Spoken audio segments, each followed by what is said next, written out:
Hello friends, this is from Chambers and today we will be talking about the second bacteria of our systemic bacteriology, that is Streptococcus family. Okay, so in the previous videos we have talked about the Staphylococcus, Staph aureus, we have talked about the MRSAs, we have talked about the VRSAs. So in this video we'll be talking about the Streptococcus family. Okay, so let us share the screen. Please watch that video before watching this video.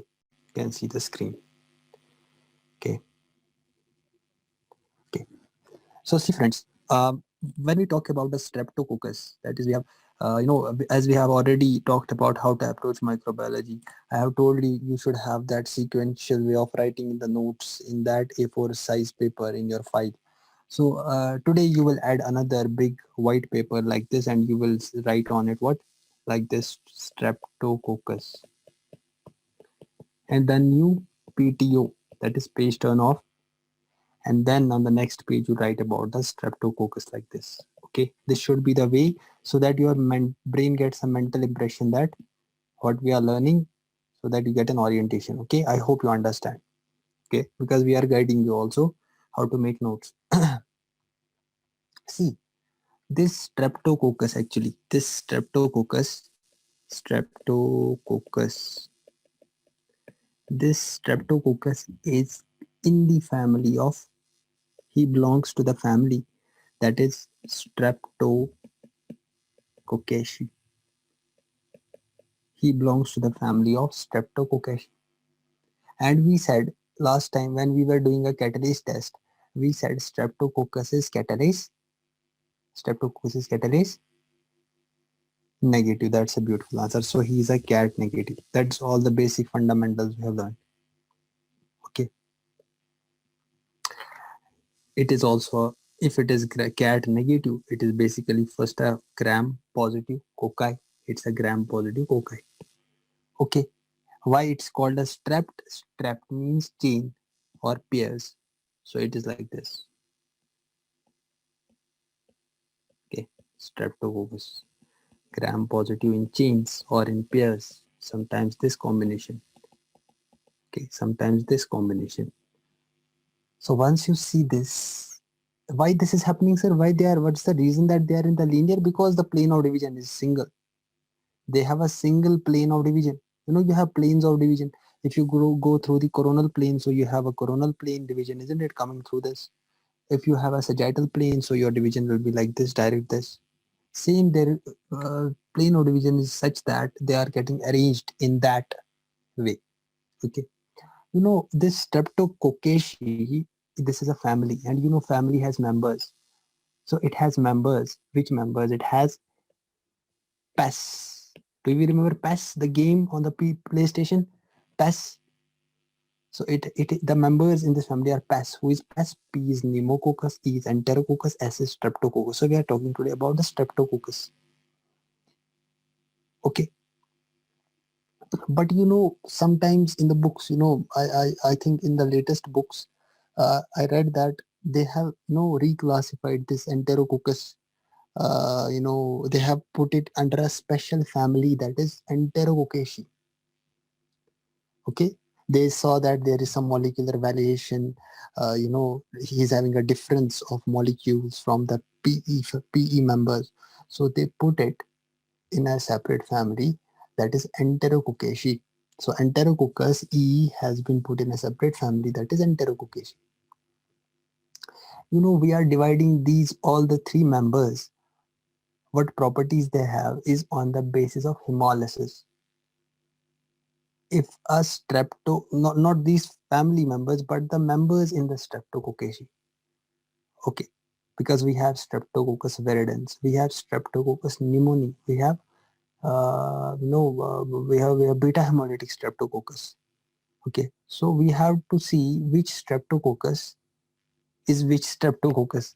So is it a viridans, is it a pneumonia, is it a beta hemolytic? On the basis of hemolysis, we are classifying them as alpha hemolytic, beta hemolytic, gamma hemolytic. Alpha hemolysis means partial hemolysis. Beta hemolysis means complete hemolysis. And gamma hemolysis means totally nothing happens. The hemolysis is not seen. If alpha hemolysis is happening, the color appreciation will be green. If beta hemolysis is happening, the color appreciation will be yellow. If gamma hemolysis is happening, hemolysis is no hemolysis, no color change. That is the red, the same agar color, the culture. So we have revised this component for our new students. So let us write. We have alpha hemolytic, we have beta hemolytic, and we have gamma hemolytic. This alpha hemolytic is basically partial hemolysis. Beta hemolysis is complete hemolysis, and gamma hemolysis is no hemolysis. This is how we can comparatively learn. This is which type of hemolysis? This is a green hemolysis. Which type of hemolysis is beta? Yellow. Which type of hemolysis is gamma? No hemolysis. That means red color, color of the agar. Are you able to understand? This is how we can learn. Put it in the hippocampus of our brain. Okay. So which streptococci are alpha hemolytic? It's strapt viridans. Streptococcus, I write like in the short form strapt viridans. What else? Streptococcus pneumoniae. Strep pneumo. Beta hemolytic is, we have a name for that, beta hemolytic streptococcus. That will be reading in the Lancefield group A, isn't it? So beta hemolytic strep. So gamma hemolytic is enterococci. We're talking about their examples. Okay. Okay. How we will understand. There should be no confusion. It's crystal clear. There should not be any confusion. Okay. Now what they did is, there was a scientist. His name was Lancefield. His name was Lancefield. What was his name? Lancefield. What Lancefield said, he gave a grouping.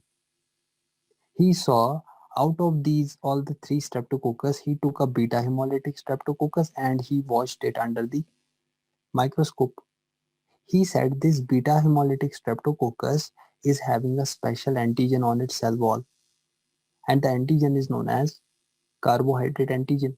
The antigen has the nature of carbohydrate.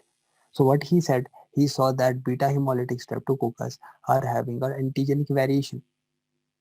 They once they are put in the they generate a different serotypes. That means in the blood you will have separate antibiotic antibody variation. Okay, they will have a different type of serotype. Are we able to understand? Do we know about the serotype, by the way? Do we know about the serotype? What is a serotype? Who can tell us? Fast. What is a serotype? Yes. Means you will have some antigenic variations. Okay. When you have antigenic variations, antigenic diversities, then you will say it's a serotype. Okay. How will you understand? So Lancefield said, yeah, there is some antigenic variation seen that 20. He actually divided them into 20 serogroups. He actually divided them into 20 serogroups from group A to V. So from A to V, you have to count every A, B, C, D, but not I and J. Remember, I and J are not in them. So I and J not in them, A to V. He said we have 20 serogroups. So group A to group V except I and J. Okay. So what he did, how he saw the carbohydrate, he extracted this carbohydrate. He put HCl directly on this. Once you put HCl on a carbohydrate antigen, the method becomes Lancefield's method. Lancefeld for HCl, direct answer. Direct answer. Eyes closed. In the exam, take the answer. Just close the eyes and take the answer. Come home and enjoy sleep. Second thing, if you are using formamide, if you are using formamide, if you are putting formamide on the carbohydrate antigen, the method becomes Fuller's method. The method becomes Fuller's method. Don't go into the scientific background of everything. For we are studying medical microbiology. We are concerned with disease part, diagnosis part, and treatment part. That is what is the purpose of reading microbiology in our MBBS for our entrance examinations. Second thing, if you are using any enzymatic method, we say it is Maxted's method. Maxted's method. Simple.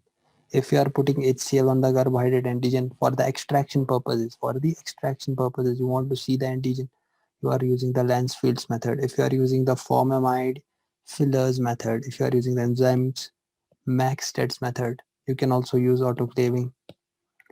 Okay.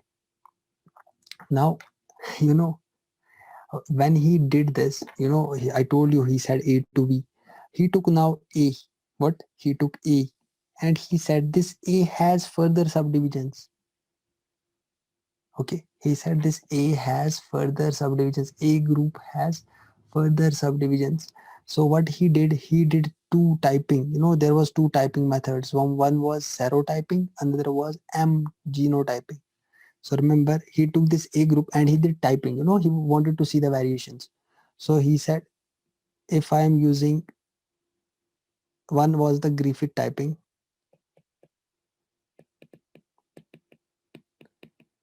and second was the M genotyping. What Griffith typing means, we are seeing, I will be telling you in the group A streptococcus, where we have to study the streptococcus group. So group A streptococcus has a special protein. It has a cell wall antigen that is known as M protein. So what he saw, he said the M protein shows more serotypes. Greater than 100 M serotypes are there. Who told Griffith typing?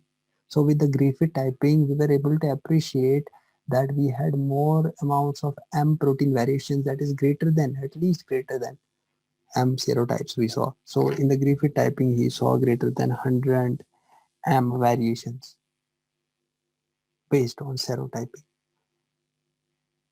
In genotyping, he took the gene which codes for this M protein. So they went into the back side of that, go to that, the back. We have that central dogma of molecular biology. DNA gives RNA, RNA gives protein. So they went into the genotyping. Here in the Griffith, we are seeing the protein. I can explain like that.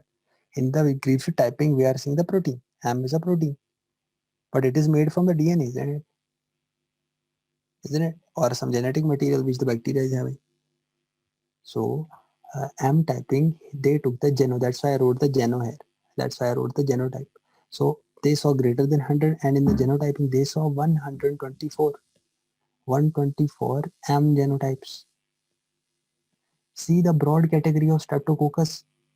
How depth, this one bacteria is, you are seeing 100, greater than 100 M protein variations, serotypic variations, and M typing, you are seeing the more than 124 M protein, M typing, M protein variation, genotypic variation.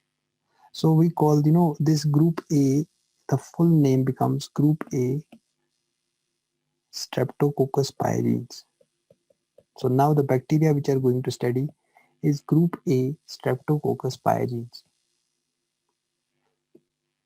Okay, the full name of this is beta hemolytic. I'll be telling you. Okay, just wait for that. So first remember that it is a group A Streptococcus pyogenes. So I will be writing in short GAS. What was the previous bacteria we studied?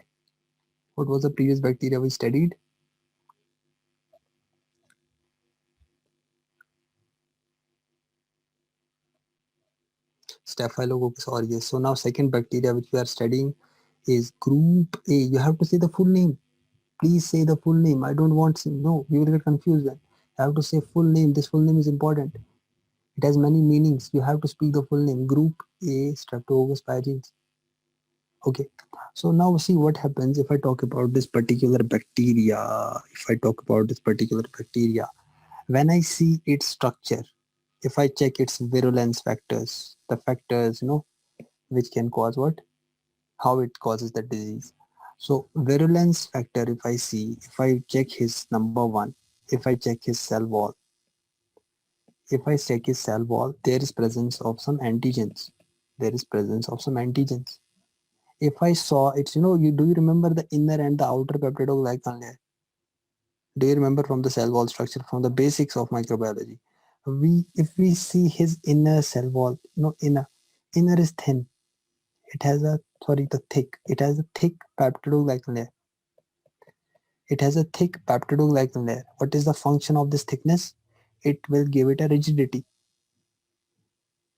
If you're not able to understand this concept, I have already talked about the general microbiology in detail. Okay. I have given a full 2 hours lecture on general microbiology and the structure and the morphology of the bacteria. So what happens is this thick peptidoglycan not only gives rigidity to the the bacteria structure, but it also causes inflammation. This is the reason for your inflammatory response. And what else it's showing? It has a natural thrombolytic activity. Can I say it can dissolve the thrombus? Thrombolytic activity. It has a natural thrombolytic activity. Can it dissolve the thrombus? Yeah, it can dissolve the thrombus. Okay. Where is the location of this carbohydrate antigen? Do we remember that we saw that we had a carbohydrate antigen in the cell wall? So, sir, you are here talking about a cell wall. So, tell us where is this? It is basically in the middle layer. It is basically in the middle layer. Are you able to understand? Okay. Okay. What is, sir, inner? You said inner has a inner peptidoglycan layer. So what is outside? Outer layer is a protein layer. So yeah, inner is a, please reply. Inner is a inner is a inner is a thick peptidoglycan layer. What is outside? Outside is a proteinaceous layer. Outside is a proteinaceous layer. I'm taking this outside, okay? This is the outside. Outside is a proteinaceous layer. Which protein? Simple, you should learn it like this, MTR. Take it as no lightly, MTR. No need to break your head while learning in the room. M, T, R. Should it have a teichoic acid? Should gram-positive bacteria have teichoic acid from the concept of microbiology? Yes, sir. It should definitely have a teichoic acid. So it should have a lipoteichoic acid. See, we are not learning anything. We have learned it from the basics. We have lipoteichoic acid. What is the function of teichoic acid? Adhesion. Adhesion. Can we talk about this M protein, because we have seen this M protein has classified this bacteria. So if I talk about this M protein, what is this M protein is? It will help in the adherence. If I have to stick to my epithelial cells, if I have to do infection, I am a Streptococcus pyogenes. I have to do an infection. So what I will be doing? I have to first attach to something. So this M protein will actually, I already have lipoteichoic acid, but there will be a help of this M protein. This M protein will help actually in the adherence to what cells? Epithelial cells. It will attach to the epithelial cells. You have epithelial cells, for example, squamous epithelium, and I want to attach to it. So how will I attach? With the help of M. Okay, this M protein will help it in the attachment to the. So what else can this M protein do? It inhibits phagocytosis. It is an antiphagocytic. Inhibits phagocytosis.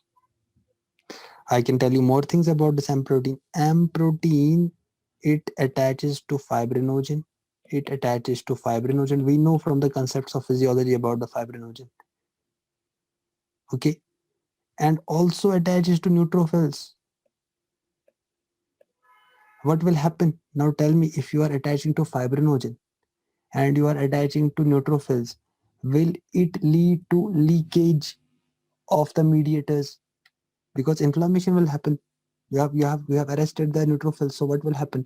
Do the inflammatory mediators cause spacing between the endothelial cells? Do they cause spacing? Do they cause leakage from the vessels? Do they cause leakage from the vessels? Can I say they will lead to toxic shock, streptococcal toxic shock? Can I say streptococcus has led to toxic shock? I will write streptococcal toxic shock because I am now going into the state of intense hypoperfusion. All the organs of the body will start going into hypoperfusion state because it's leaking in the interstitium. My vessels are not compliant. My vessels are not compliant to carry out the to not to become compliant to the principles of hemodynamics. They are not becoming compliant anymore. Now they are going into the vascular leakage, streptococcal toxic shock. This M protein further, it is two classes. They classify this again in two classes. This M protein they have classified into two classes. That is class 1 and class 2. Okay. Okay. They ask you a question, I want to cardiology, I want to relate this with a cardiology subject. Basically not relate, it's actually the causative agent of rheumatic fever. Group A, Streptococcus pyogenes, is basically responsible for rheumatic fever. Rheumatic fever. So rheumatic heart disease, mitral valve, vegetations are seen. I will be telling you later. I have the photographs for you also. So what is happening is M protein is divided on the basis of class 1 and class 2, and they will ask you a question, which M, class 1 or class 2? They will ask you like this, which M is responsible, which antibodies to which M is responsible for carrying the rheumatic fever. So remember 1M. Remember 1M. This is responsible for pathogenesis of rheumatic fever. Rheumatic fever. Remember this point. Okay. Now let us go to the, after the cell wall, let us go to the capsule. Let us go to the capsule. Okay. Capsule is made up of hyaluronic acid. Hyaluronic acid in this bacteria. Now tell me, should I have a capsule? Now this is the phagocyte, the mouth of the phagocyte. Okay, he wants to eat it. Should I get slipped it so that I can prevent myself getting killed? I should slip, isn't it? I should slip, isn't it? Once you catch it, it should have such a listering, and it has to evade phagocytosis. So what will happen is I should have this capsule. So I will say capsule helps me in antiphagocytis, and this capsule is also helping me in adhesion. Remember 2 points about this capsule: adhesion and antiphagocytosis. Okay, easy. But remember, it is not antigenic. Remember, it's not antigenic. Okay, it's not antigenic. Who is antigenic? Who was antigenic? Yeah, we said that is M protein serotypes is actually leading to that reaction. Okay, inducing the cell wall is actually causing its inflammatory mediation. Okay, let me talk about the toxins it has. Okay, let us talk about the toxins. So let us talk about the toxins. So we have this bacteria is having a toxin that is known as SPE. What is SPE? SPE stands for streptococcal pyrogenic, not pyogenic. Okay, remember, no, don't mistake here. Pyrogenic, that is fever inducing exotoxin. Exotoxin or endotoxin? It is a gram positive, so endo or exo? Beautiful answer. Okay, so we have written it nicely. Or this, it is also known as, erythrogenic, erythrogenic toxin. Let us talk about this toxin, what this toxin is doing. This SPE is further of three types: SPEA, SPEB, SPEC. These two are super antigens. Super antigens. Write the way I have written, okay? Don't use your own psychology or something. Write the way I have written. Write it the same way on the copy like I am writing. Don't write in the English. Start writing the full notes so that on the day of exam you are not able to revise anything. On the before your post-graduation exam, you are studying and you have to read everything. No, we have to just draw small things so that we can revise fast. Okay, they will ask you who is bacteriophage coded. I have taught you in the genetics. So they will ask you which is bacteriophage coded, A and C. I will make a common things. Okay, what things are common between two? They are bacteriophage coded.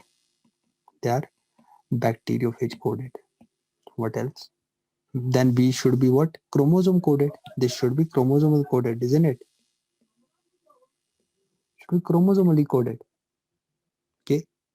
Now, what is this SPE doing? Please listen to me. It's important. What is this SPE doing? SPE is responsible for your scarlet fever. Should I show you the image of scarlet fever? How we have a sandpaper rash on the body. Okay, let us show you the scarlet fever. This is the scarlet fever. Please appreciate. In the hospitals, you will be working with this. Okay. So this is the sandpaper rash, which we can appreciate. This is the sandpaper rash. This sand, actually it is a sandpaper. Once you feel it in the hospital, it feels like a sandpaper. So this sandpaper rash is seen in scarlet fever. Maybe they have not mentioned it in your microbiology books. I will give you a pathology association. You can see an important thing about strawberry. There are many things in strawberry. Once I learn medicine, I learn it in various ways. Grapefruit, strawberry. So which disease is having a strawberry tongue? Can you see the strawberry tongue? Strawberry tongue. Don't think much. No, don't think bad things. Strawberry tongue. So this strawberry tongue is seen in scarlet fever. So remember two things. Just two things about this. Strawberry tongue, sandpaper rash. They are seen in dash. Who is the causative agent of both? Who causes this? Scarlet fever. So this disease is a scarlet fever, isn't it? Scarlet fever. No, who is causing it? This is the toxin, Streptococcus pyogenes, group A Streptococcus pyogenes. Okay. Can we see the necrotizing fasciitis? Can you see the necrotizing fasciitis? See the necrotizing fasciitis. You have fascias in your anatomy. I hope you have studied, you have dissected. If not, then yeah. So can you see? Mostly they say it is a flesh-eating disease. See the flesh-eating blisters. Sometimes you may be confusing it with Clostridium. Okay. So best image I can show you at this time is this necrotizing fasciitis. See the necrotizing fasciitis. It's all decayed. It's all decayed. And you see the incision, the patient was given an incision. You see, after that he developed necrotizing fasciitis. So this necrotizing fasciitis can be also caused by what? Necrotizing fasciitis. Necrotizing fasciitis is caused by SPE. So SPE can cause necrotizing fasciitis, SPE can cause scarlet fever, and it can cause STSS. Do you remember one toxic shock syndrome? TSS was caused by Staph aureus, but streptococcal toxic shock syndrome is caused by SPE. This was caused by whom? TSST1. Do we remember? TSST1 was causing toxic shock syndrome, Staph aureus. I am comparing, but this is causing streptococcal toxic shock syndrome due to the streptococcal pyrogenic exotoxin. Okay, there are two tests we do in the SPE. There are two tests for SPE. One is Dick test. Okay, one is Dick test. Another is what was the name of that? It was a German name. Schulz-Charlton reaction. Schulz-Charlton reaction. So Dick test and Schulz-Charlton reaction. These are done for SPE. These are done for SPE. What this Dick test is? Okay, let me tell you. We do an intradermal injection. Okay, in the Dick test, we do an intradermal. We do an intradermal injection of what? Of this toxin. Then we see in those children, is it producing the scarlet fever or not? Means once I am putting the intradermal injection here, this is the hand of the child, okay, and I put an intradermal. Have you gone through the intradermal test doses? Okay, so what happens in the intradermal injection is we put this toxin artificially, manually we are putting it. What this test tells me, I will tell you now this how to interpret this test. Tell you a simple line. This test tells me that, so I am a child, okay, I am a child, and you put the SPE on my intradermally. Okay, so what will happen if I have redness at that place? If I develop the redness at that place, if I develop redness, it means I am susceptible to have scarlet fever. Are we able to understand? Red color is a bad news.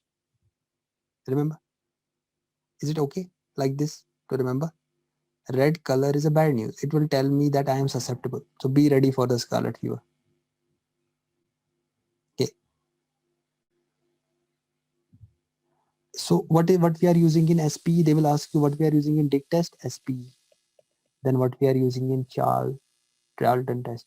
We are using antibodies.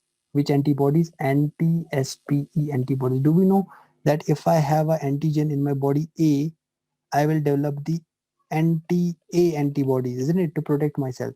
If I have a antigen B, because you are first year people, I am making it easy. If you get a B infection, your body will make anti-B antibodies.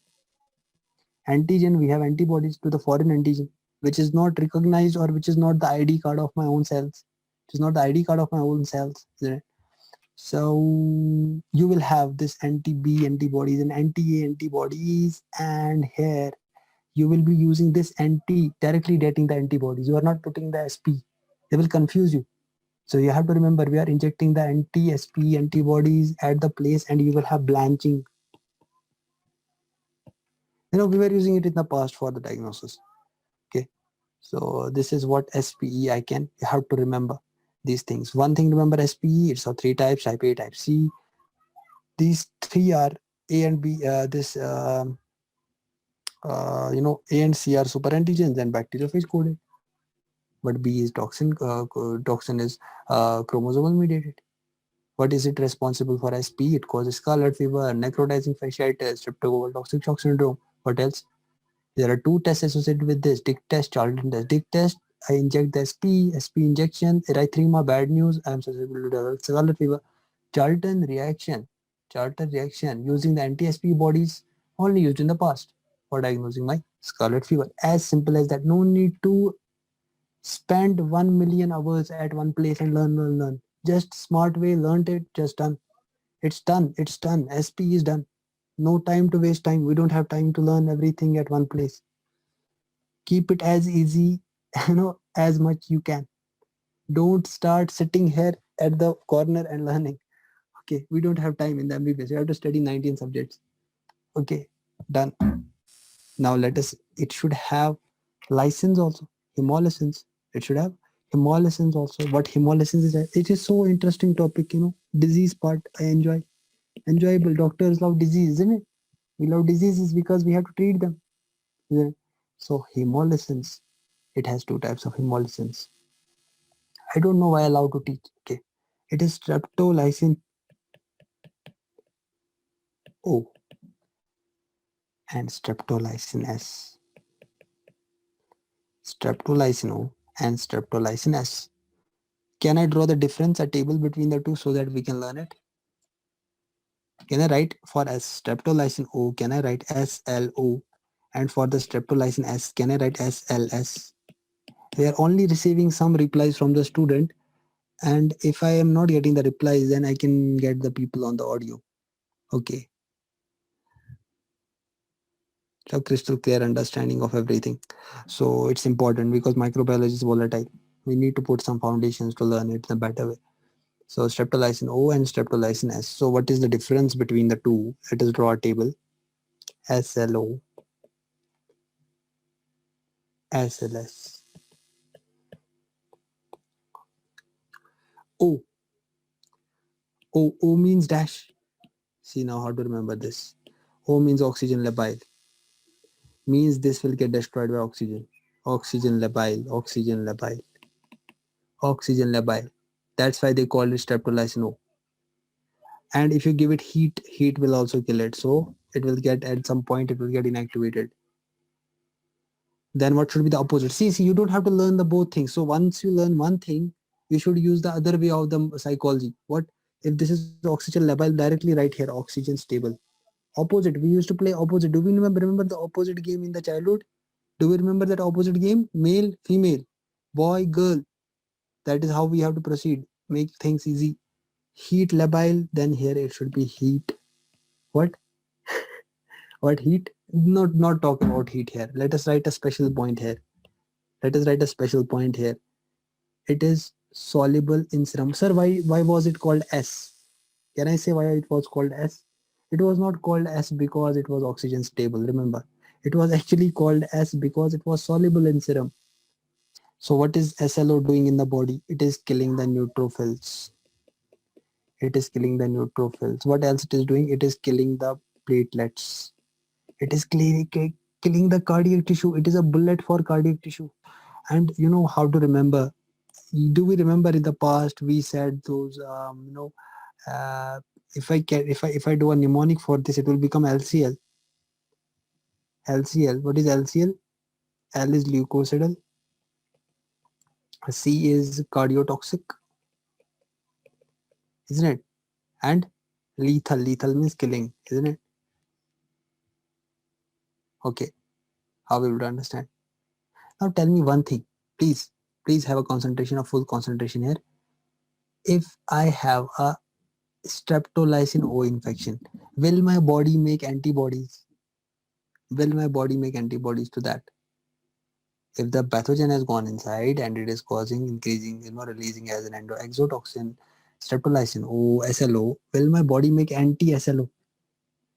Or can I say it is anti-ASO? Can I say ASO antibodies? Can I say ASO antibodies? So easy, microbiology. Okay, everything is microbiology. You can't become a doctor without microbiology. You are dealing with infections. You are giving prophylaxis for infections. You are giving, if you are a surgeon, you have to give cefazolin. You give prophylactic, and coverage of the all the bacteria. If you are doing any surgery, you are keeping antibiotics. What is the reason antibiotics? We are fair always of the bacteria and all the microbes, so that they don't cause a post-operative complication. We don't see any post-operative complication in the patient. How we would understand? So microbiology is important. MBBS is microbiology. Microbiology is MBBS. Simple as simple. Okay. So ASO antibodies will rise. Can I say ASO antibodies will rise, will get, they will be increase in the concentration of ASO antibodies, meaning thereby I have a streptococcal pyogenes infections. Can I use it as a marker? Can I use it as a diagnosis? As a doctor, tell the blood test to check the ASO. If I see the ASO in the blood, I will say, yeah, he is having the streptococcal infection. Okay. For example, if I have streptococcal glomerulonephritis, or I have pyoderma, or I have pharyngitis, it causes pharyngitis, isn't it? You have all your throat with all the pus present on the tonsils, all your retropharyngeal tonsils, all your retropharyngeal area, that is all making you what is causing pharyngitis. Okay. And we have, after the pharyngitis, I will be teaching you one important thing in our clinical practice is, once we see that the pharyngitis is caused by the streptococcus pyogenes, there is a high susceptibility. We have to think about two things at least. One is post streptococcal glomerulonephritis. Second is acute rheumatic fever. I am concerned after a patient is having a rheumatic fever, he's having a rheumatic infection in the throat, he's having, sorry, streptococcal infection. I have to worry about one thing. There is a complication that's called post streptococcal glomerulonephritis, PSGN. I'll be teaching you. Don't. I am getting lost. I should come back. So ASO antibodies will be raised in the streptococcal infections, and I can use it as a marker. But if I see, sir, will the these AS, what should we write? ASS. These are not useful for diagnosis. So remember, ASO are useful for diagnosis. Okay. Can I tell you, there are people who look similar, like you have now a classmate, this is Sundas. So she has 10 sisters. So 10 of them are of the same face. They have the same face. They look structurally also same and they look functionally also same. So we should know which microbe, which license in the microbiology are similar to streptolysin O. Should we learn or not? We have to learn. Which streptolysin? This is a streptolysin O. So which same license have the same structure and function as like the streptococcal, sorry, this streptolysin O is having. So one is, so I will write in this way. Let us write in this way. So I write streptolysin O is equal to tetanolysin. Tetanolysin is produced by who? Clostridium tetani. Who produces tetanolysin? Or tetanus. Clostridium tetani. Clostridium tetani. So I can write is equal to cereolysin. Cereolysin is produced by Bacillus cereus. Bacillus cereus. These are in same structure. Okay, same function also. What else? Listerolysin. Listerolysin. It is, let me write the full name. It's listerolysin O, produced by Listeria. Okay. We have also another toxin, that is pneumolysin. Pneumolysin is produced by Streptococcus pneumoniae. Pneumolysin is produced by Streptococcus pneumoniae or pneumoniae. Okay, you can say like that. Pneumolysins. Theta toxin. How to write theta? Theta toxin. Theta toxin is produced by Clostridium perfringens. Clostridium perfringens. So these share the same structural and functional. They are same as same like the Streptococcus, Streptolysin. Okay. Now let us go into the clinical bacteriology, clinical what infections it is causing. Okay. Okay. So what you see, please remember, we have two types of manifestations. Manifestations is how will a patient present, what conditions will the patient present with a streptococcal infection. So I divide them. Let us learn like this. Once a person is having a streptococcal pyogenes infection, he will have two types of manifestations. One is a suppurative manifestation, and another is non-suppurative. Suppurative means pus. You will see pus. Suppurative. So suppurative. That will depend also which places the pus will, is there actually the more pus or less pus. In that way you can classify. So suppurative complications, not complications, actually manifestations, presentations. So suppurative presentations and non-suppurative presentations. Non-suppurative presentations. My handwriting is not too good. Trying to write. So if I talk about the respiratory system, it causes pharyngitis. So most common cause of pharyngitis is strep pyogenes. If they ask you what is the most common cause, pharyngitis, you have inflammation of pharynx happening or sore throat. It is streptococcus pyogenes. Most common. It causes pneumonia. It causes empyema. Empyema means pus in your pleural cavity. Empyema. Okay. What is the second disease we learned? Please fast. Yeah. Contribute. I have taught you already. Which disease was it causing? Streptococcus pyogenes. Fast, please. Scarlet fever. That's a beautiful answer. Scarlet fever. Most common cause is this. What is the feature of scarlet fever? Let us write. First, we will write scarlet fever. Write. Please write on your copies fast. Scarlet fever is a condition characterized by. It's a rare condition characterized by number one, pharyngitis, sandpaper rash, strawberry tongue. Strawberry tongue, not red tongue. That is a characteristic name. The words which are used, please use that only. Okay.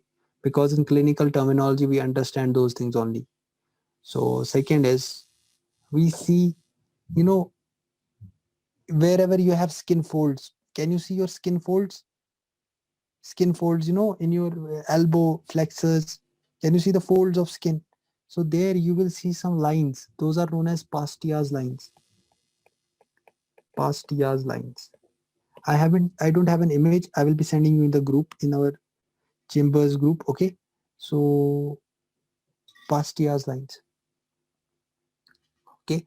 You know, very soon we will be having a Facebook page so that I can directly paste the things there, because in the WhatsApp it's not, we are not able to you know, get the material and everything. So I will be directly putting on our Facebook page. Okay. We're making a Facebook page and you will be getting all your doubts, everything you can put on that page. Okay. Any doubt you have, you can put on the page. I will answer it publicly so that others can also get, you know, clarity in the doubts. That's a very nice way to do. Okay. So Pastia's lines are what? If you see rashes becoming prominent, you see prominent rashes in your skin folds, so you will have this. Okay. Which test will tell you that you are positive for scarlet? First, what test you should write here? This test you can remember very fast, I hope. Dick test, yeah. Okay. So Dick test is used. Okay. Dick test is positive or negative? Positive Dick test. Positive Dick test. Okay. Okay. I will understand. So if I talk about the skin, suppurative infection of the skin. In skin, it causes impetigo. It causes impetigo. I have a photo of impetigo, I think. This is your impetigo. Okay. You can write it for pyoderma. Okay.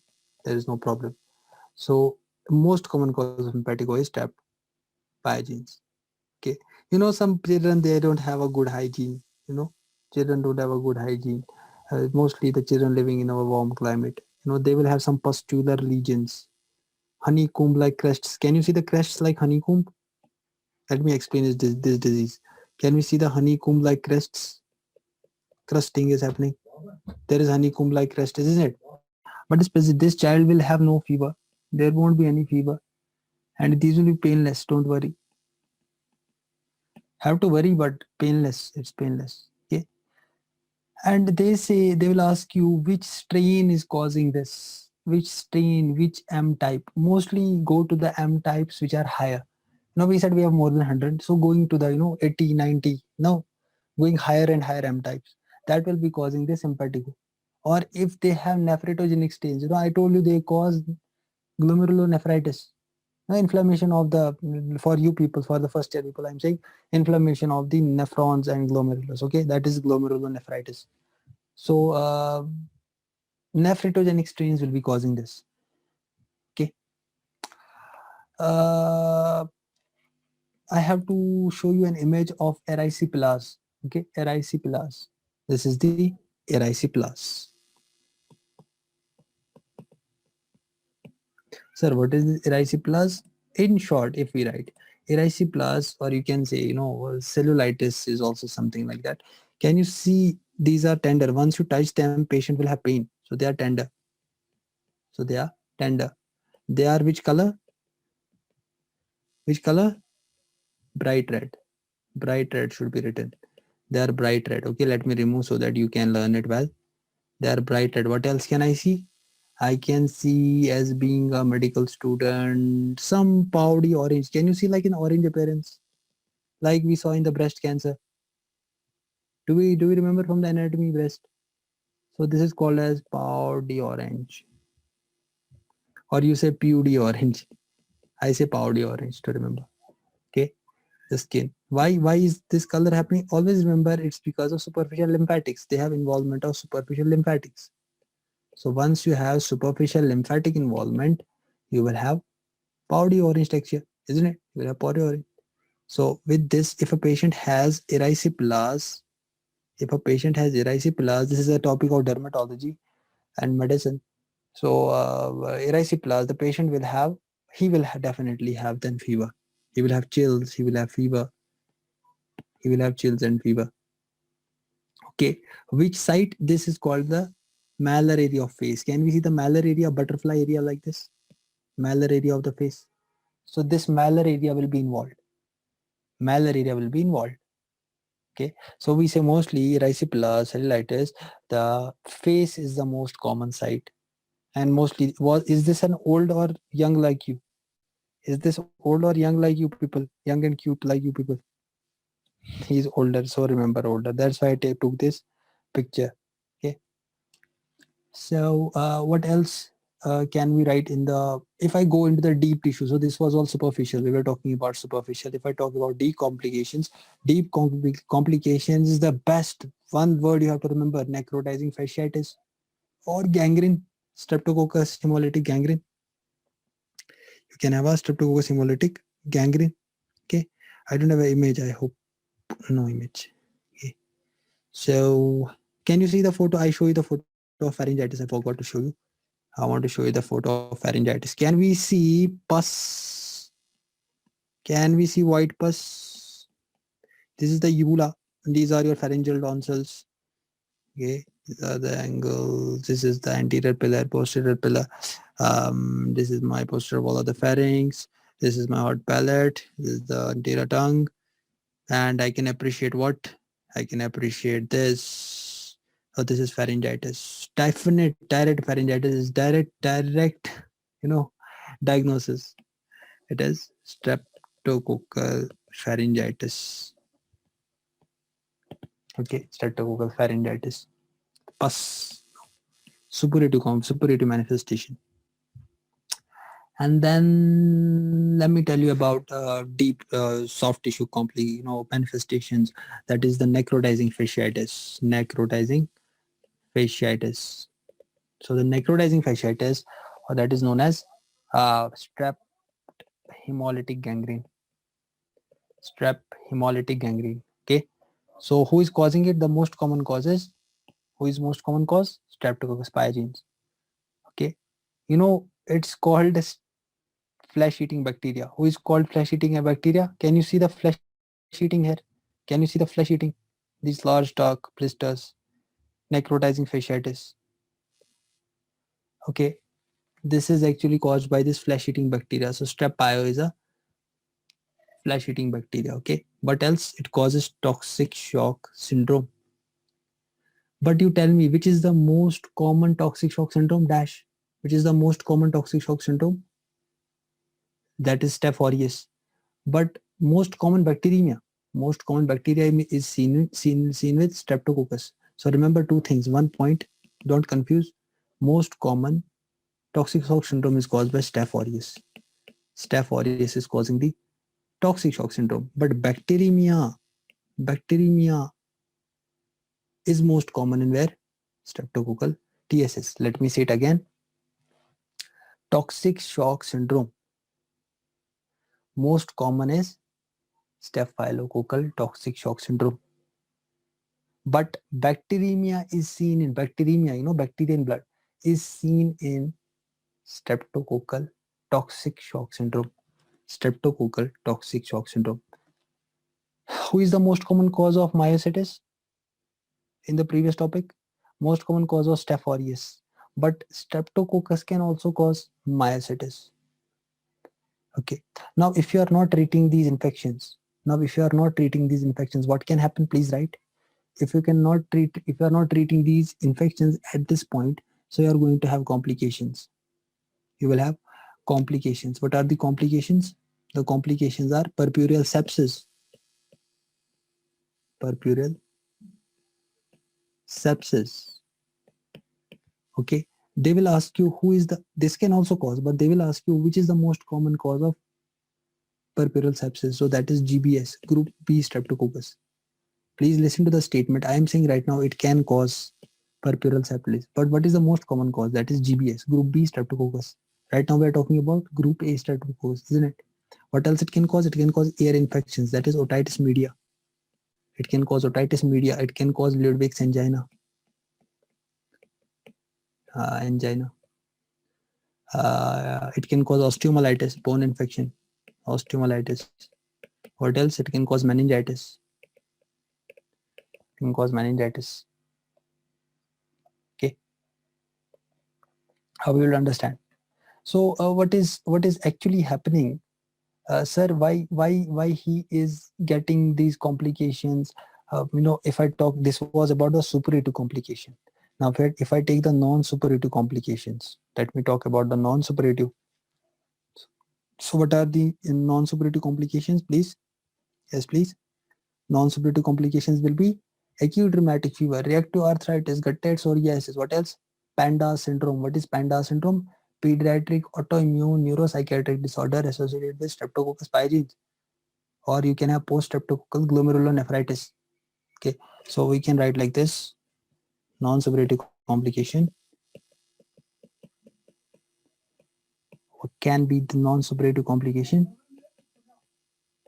The non-suppurative complication includes, uh, you know, there is a concept of molecular mimicry. Molecular mimicry, like you are mimicking someone. Molecular mimicry. What is the molecular mimicry? Is I look like, for example, I look like Brad Pitt. For example, that means if you see me, you will say, yeah, you are Brad Pitt, so you will hug me, or you will take autograph.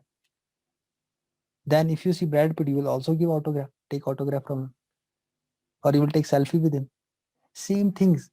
If in our body the structure of some proteins are similar to this bacteria, so what will happen? Body will also destroy my own cells. That means this is my heart tissue, for example. This is heart tissue, and this was the bacteria which was having the M protein. M for myocardium, M for M protein. Okay, remember like this: M for M protein, M for myocardium. So once this bacteria is coming in my blood circulation, my body will make antibodies. Which antibodies? Anti-M antibodies. Anti-M, isn't it? But these antibodies will search for M protein. Now see, my heart also has M. My heart also has M. So what happens? They will attach, destroy this bacteria also and my heart tissue also. Because my heart tissue, that is tropomyosin, we have tropomyosin and myosin proteins. They are M protein. They are structurally similar to M protein. So they will destroy my myocardium. This concept is called molecular mimicry. Mimicry, meaning thereby I will have acute rheumatic fever. The purpose of the body was not to kill the myocardium, actually. It wanted to destroy this bacteria. But what happened? In the way it saw this, it saw, yeah, it is looking same like the M protein. So it is a bacteria. So body got cross reactivity. You had an antigenic cross reactivity. It had to react here, but it crossly reacted to this. So this is called antigenic cross reactivity. So which human antigen, they will be asking you? This is an important question. Which human protein? If you talk about myocardium, your myocardium has tropomyosin, myosin. They have similar M structure, M protein. If I talk about the cardiac valves, your heart valves, they are similar to C. C carbohydrate cell wall. Do we remember C carbohydrate cell wall? They look like this. If I talk about my glomerular membrane has vascular intima. The intima of the vascular membrane of glomerulus, they look similar to what? Cytoplasmic membrane of bacteria. If I talk about my skin antigens look similar like the bacteria's peptidoglycan. This is how I remember. What else? My joints contain what? Hyaluronic acid, isn't it? So do the bacteria also have hyaluronic acid? Yes, sir. Bacteria also has hyaluronic acid, so they will destroy both. Okay, so I hope we enjoyed this discussion today. In the next video, we will be talking about, we will be finishing this topic of streptococcus. We will be talking about the treatment, how to diagnose, and also the prophylaxis. So if you haven't subscribed to my videos, please subscribe on the YouTube channel, that is Chambers, the red icon. And I will be uploading all the 19 subjects of MBBS videos every day, so that I can freely serve the people. Thank you very much, and bye bye.